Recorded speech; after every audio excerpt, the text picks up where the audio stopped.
Hey, what's going on? Daniel here. Welcome back to another video. So if you're thinking about applying for the H1-B visa, you're watching this video, and that is the reason why you're here. In this video, I'm going to be answering your questions because based on the last two videos that I made about this subject, I received several emails, and I very quickly realized that I was not going to be able to reasonably respond to all of those emails. Therefore, I'm making this video to answer all of the questions that you may have about the H1-B visa. Now, this is one of the easiest routes to move to the United States in 2025 and beyond. And a lot of people still think this is too good to be true because the diversity visa lottery has been cancelled in some countries. So some countries reached their quota, but this is not the diversity visa lottery. This is the H1-B visa program for people with a bachelor's degree or a master's degree looking to get a job offer from a US employer in a role that is requiring a specialized knowledge. So this is open to everyone regardless of where you're from. There's a 65,000 visa cap every single year, and an additional 20,000 for those holding an advanced degree like a master's or PhD. But I'm going to run through all of those questions and answer them as best as I can so that you can make an informed decision. And if you want to book a call with me to talk about this, I'm going to leave a link down description. Book a call with me so that you and I can sit down one-on-one to talk about this. I realize that emails just won't cut it anymore because I get a lot of those. The first question is, what are the eligibility requirements for the H1-B visa? Now, the only requirement is that you have at least a bachelor's degree and you have a job offer from a US employer for a role that is requiring a specialized knowledge. Now, that is not saying very much. How do you know if your role is requiring a specialized knowledge? And that is what we do. We take a look at your CV and we match you with a long list of potential employers that will send you or give you a job offer, then file your I-129 on your behalf. So whether you have a master's degree or you have a bachelor's degree in any field, you're eligible to apply, but our job will be to make sure that you have a role that is requiring your specialized knowledge, and that is what we'll do for you. So it doesn't matter what type of degree you have, whether it's computer science, whether it's agricultural science, whether it's in the humanities or whatever it is. Don't worry too much about it. Just apply and we'll figure out the rest. Number two, the application process. What does it look like?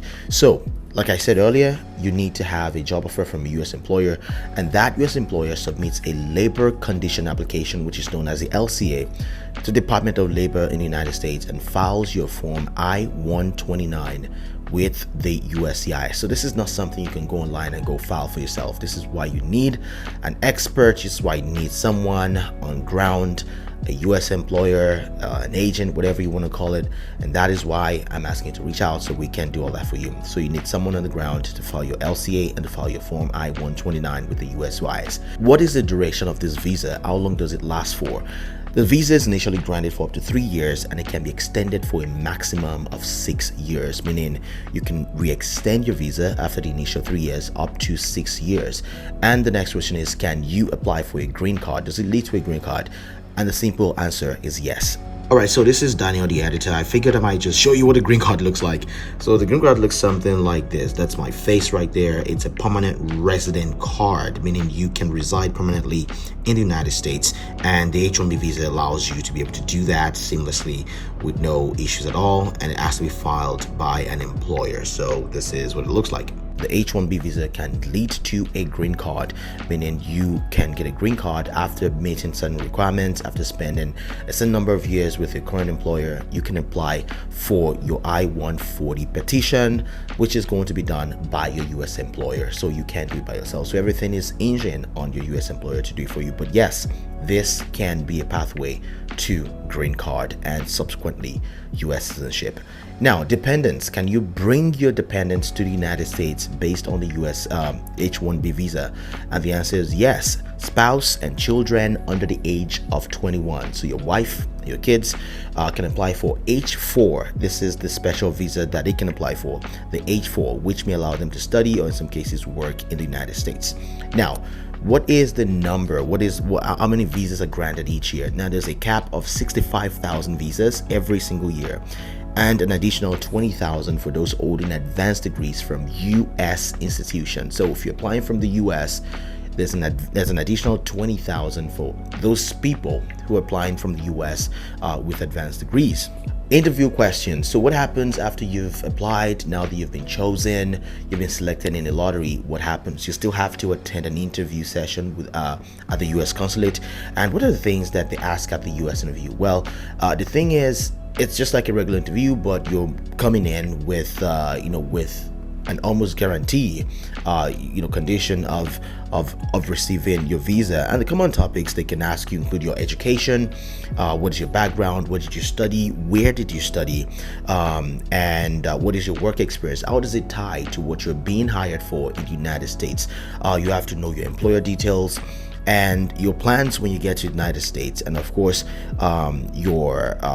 your history, your home country. The consulate may ask about your history, your ties to your home country, but in our experience, we haven't seen any issues with this because we train you, we guide you, we coach you strategically on how to answer this question, so you have the best chance and the best guarantee of being given this visa. And finally, what about rejections and denials? First of all, I have to say explicitly that this is a lottery. Just like any lottery, you have a chance to not get picked. But if you do get picked and you apply for a visa, you go to the consulate,